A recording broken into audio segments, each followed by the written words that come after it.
කාර්ක සභාපතිතුමියනි මම හිතන්නේ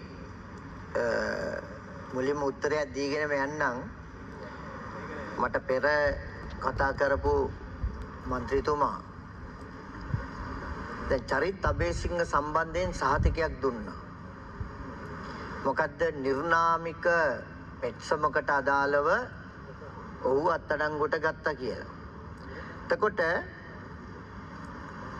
දැන් අර අන්තර්ජාලයේ සැරිසරපු ඒ දුරකථන සංවාදය මං හිතන්නේ ගරු මන්ත්‍රීතුමිය AI එකක් වෙන්නේ නැති. AI තාක්ෂණයෙන් හදලා සමගි ජන බලවේගයේ අපහසුතාවයකට පත් කරන්න AI සජිත් විසින් නිර්මාණය කරන ලද AI සංවාදයක් නේ AI එහෙම කරන්නේ කියලා මන්ත්‍රීතුමා අපෙන් අහනවා. ගරු මන්ත්‍රීතුමා මෙහෙම ඊවත්තල හම්බුණා මේ જાතියෙම එක්කෙනෙක්. හරි මෙහෙමයි. ඊට පස්සේ තව මාර කතාවක් කියනවා බලන්නකෝ. බන්ධනාගාර ඇතුලේ තියෙන මත්ද්‍රව්‍ය ජාලය වළක්වන්නත් ඒවයි ඔත්තු සපයන එක වළක්වන්නත් හැකියාවක් තිබුණේ නෑ ඇමතිතුමාට. එතකොට මම මේ අහන්නේ අන්න මන්ත්‍රීතුමා ඔයාට හොඳ උත්තරයක් දුන්නා. අර එක අම්මා කෙනෙක් තනි වාක්‍යයකින් උත්තරයක් දුන්නා. මොකද්ද? හරි සංවේදී කතාවක්. ඒ සංවේදී කතාව ඇතුලේ කියන්නේ හිරේ ඉන්නේ දරුවා මගේ ලේ මේකට වග කියන්න ඕන හිටපු දේශපාලඥයන් සහ කියලා තව කතාවක් කියනවා. එතකොට මේක ක්‍රියේට් කළේ ඔබතුමා මැරලා ඉපදිලා නැහැ. මේ බන්ධනාගාරය ඇතුලේ තියෙන ඛේද වාචකයක් කරේ නිර්මාපකයෝ අපිට ඇඟිල්ල දික් කළා කියනවා. ඇයි වත්මන් නැමැති මේක නැවැත්තුවේ නැත්තේ කියලා. ඒක පුදුම කතාවක්. ඉතින් ඒක නිසා මන්ත්‍රීතුමා ඔබතුමාගේ කතාව පිළිබඳව වෙන විග්‍රහයක් මම කරන්නේ නැහැ. ඉතින් ඔබතුමාට ඒ උත්තරය ඇති කියලා මම හිතනවා.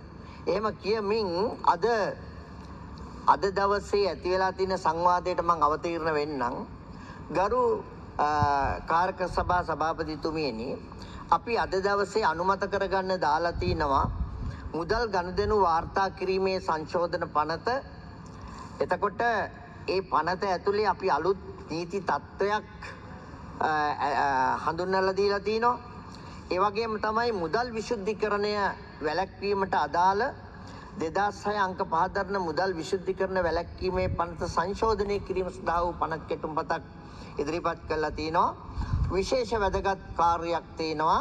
තව එකක් තිනවා ත්‍රස්තවාදීන්ට මුදල් සැපීම මැඩපැවැත්වීමේ සම්මුති පනත.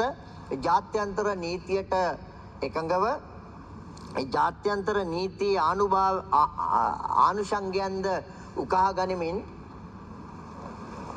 අපි මේ නීති තත්ත්වයන් පෝෂණය කරලා තිනවා ගරු මැතිණියනි. එතකොට අපි ඇයි මෙවැනි ප්‍රවේශයක් ගත්තේ? ගරු කාරක සභා සභාපතිතුමියනි ලොකුම නීතිය ඇතුලේ සංවාදයක් ඇවිල්ලා තිනවා. අපි තමයි නීති හඳුන්වලා දුන්නේ. විශේෂයෙන් විපක්ෂයේ පැත්තෙන් කියන්නේ අපි තමයි මේ නීති හඳුන්වලා දීලා තියෙන්නේ. දැන් හිරේ යන ඒවටත් ඒගොල්ලෝ කියනවා පොඩි කෑල්ලක් ගන්නවා අපි එදා දාපු නඩුව තමයි මේ හිරේ යන්නේ. ඕකනේ මේ ඒකෙත් පුංචි හරි කෑල්ලක් එල්ල ගන්න කමක් නැහැ. ඒකේ තියෙන මොනවා හරි අයිතියක් තියෙනවා නම් ඕගොල්ලෝ ගන්න කිසි ප්‍රශ්නයක් නැහැ. අපි කියන්නේ ඒක කතාවක්. මොකද්ද ඒ කතාව? ඇත්ත තමයි. ගුවන් ටැක්ටරේ අර ගුවන් මඩිනකොට ගුවන් ටැක්ටරයකින් එනවා වගේ නීති ටිකක් ගෙනල්ලා දැම්ම තමයි. විජේදාස රාජපක්ෂේ කාලේ දවස් ගානේ නීති මේ දරු සභාවේ ගෙනල්ලා දැම්මා. එයාට ඕන කරන්නේ වයි ඒ සියල්ල මේක ඇතුලේ ගෙනහලා දාලා තියෙනවා. මම කියන්නේ නීති විදිහට තියුණාට වැඩක් නැහැ. හොඳම උදාහරණය තමයි 2023 අල්ලස් පනත. ගරු මැතිණියනි මේ ගරු සභාවේ උදන් යනවා ඔන්න දැන් ඉවරයි අල්ලස් ඉවරයි කියලා රනිල් වික්‍රමසිංහ. හරිද? ඉතින් 2023 අල්ලස් පනත සම්මත කරගත්ත ඒගොල්ලෝ. ඇත්ත. ඒගොල්ලන්ට දෙනවා ඒ අයිතිය. හැබැයි ගරු මැතිණියනි ඔබතුමියට මතක ඇති මේ සති දෙකකට කලින් තමයි අපි අත්‍යවශ්‍ය කරන ගයිඩ්ලයින්ස් ටික සම්මත කරගත්තේ. අපේ වත්මන් ඇමතිවරයා යටතේ මේ ගයිඩ්ලයින්ස් හදන්නේ නැතුව නීති ගෙනත් දාලා ඕන තරම් නීති වපුරලා තිනවා. හැබැයි වැඩේ කෙරෙන්නේ නැහැ. පොත්වල විතරයි.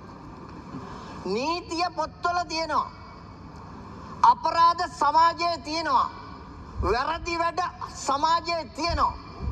හැබැයි ඔවුන් මුමුණමින් ඉන්නවා අපි තමයි මේ නීති ගෙනාවේ කියලා. ගරු මැතිණියනේ හරි පැහැදිලිවම අපි කියන්නේ අපේ ආණ්ඩුව වෙනස්. අපේ ආණ්ඩුව වෙනස් වෙන්නේ කෙසේද?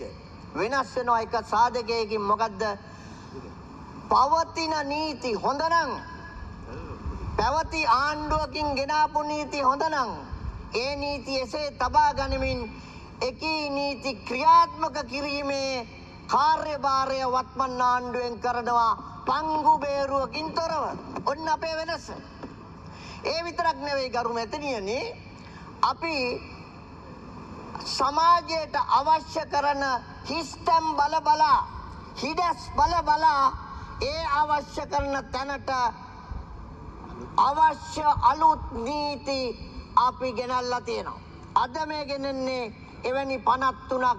එවැනි 53ට ආනුෂංගිකව මේ පනතේ කියවෙනවා ප්‍රොසීඩ් ක්‍රයිම් ඇක්ට් එක අපරාධයකින් උත්පාදිත වූ ධනය පිළිබඳව අපි පනතක් අපි ගෙනල්ලා සම්මත කරගත්තා. දැන් මේ පනත යටතේ වැඩේ ක්‍රියාත්මකයි. හැම පොලිසියක්ම දැන් හොයාගෙන යනවා අපරාධයකින් උත්පාදිත ධනයක් තියනවාද කියලා, අනපේක්ෂිත ධනයක් තියනවාද කියලා. එක එක්කෙනා කඩතිරාවන් වලට මුවා වෙලා හම්බ කරපු ධනයක් තියනවාද කියන කාරණේ අද සමාජයේ යනවා. ඉතින් දැන් කට්ටිය බය වෙලා ඉන්නවා. ඇයි? කලින් හිතාගෙන හිටිය තමන් ගාව තිබුණොත් අල්ල ගන්නවා. හැබැයි මං තියනවා මගේ මිත්‍රා නිමල් ගාව සල්ලි. මගේ මිත්‍රා එවන්තන් ජයන්ත ගාව ධනය තියා ගන්නවා. තමන්ගේ නිශ්චල චංචල දේපල. අද ප්‍රොසීඩ් ක්‍රයිම් ඇක්ට් එක ඒ කඩතිරාව වහලා දාලා තිනවා. කාගාව තිබුණත් එයා ගාවට ගිහිල්ලා මේ විස්තරය අහනවා. අන්න වත්මන් රජය කොහොමද? හරියට බැලුවා නීතියේ හිඩසක් තිනවා. අතීතේ කියනවා ඔය කාගේ දේපල අහවලාගේ තමයි. අපි අහලා තියෙන්නේ ලලිත් අතුලම් මුදේගේ දේපල, ගාමිණී දිසානායකගේ දේපල, ආර් ප්‍රේමදාසගේ දේපල අන්න අහවලු ගාව තියෙන්නේ. දැන් මොකද වුනේ? දැන් ඔය ඕවා සත වර්ෂ ගණන දශක ගණනාවක් තිස්සේ සමාජයේ කතා කරමින් ආවා. අන්න එතකොට ප්‍රොසීඩ් ක්‍රයිම් ඇක්ට් එකට අහු වුණා. 2025 මේ අපරාධයකින් උත්පාදිත ධනය නැමැති පනතට අල්ලස් පනතට හා සමගාමීව අපි ගෙනල්ලා ඒ නීතියේ හිඩසගරු මැතිණියනි අපි සම්පූර්ණ කරලා තිනවා. අන්න අපේ වැඩ. අන්න වත්මන් ආණ්ඩුවේ නීතියේ ප්‍රවේශය නීති හඳුන්වා දෙන අතරම ඒ නීති කොහොමද භාවිතාවට නගන්නේ කියන කාරණාව අපි දාලා තිනවා.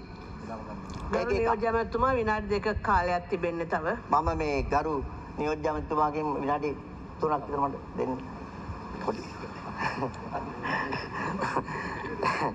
ඒ වගේම ගරු මැතිණියනි අපිට දැන් ලොකු චෝදනාවල් ටිකක් පොඩි මේ ගරු සභාව ඇතුලේ අපි මත්ද්‍රව්‍ය භාවිතා කරාද, ජාවාරමේ ඉන්නවද, එහෙම නැත්නම් විවිධ කෝණයන්ගෙන් අපිට විවිධ මඩ ප්‍රහාරයන් ටිකක් එල්ලගෙන ඉන්නවා. ගරු මැතිණියනි අපි පැහැදිලිවම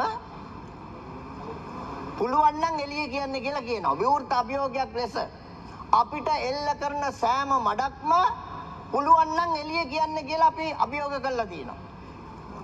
අපි ඒ එළියේ තමුන්නාන්සේලා මොකක් හරි මෝඩකමකට කියපු වචන වාක්‍ය අපේ අධිකරණයට අරන් ගිහිල්ලා තියෙනවා.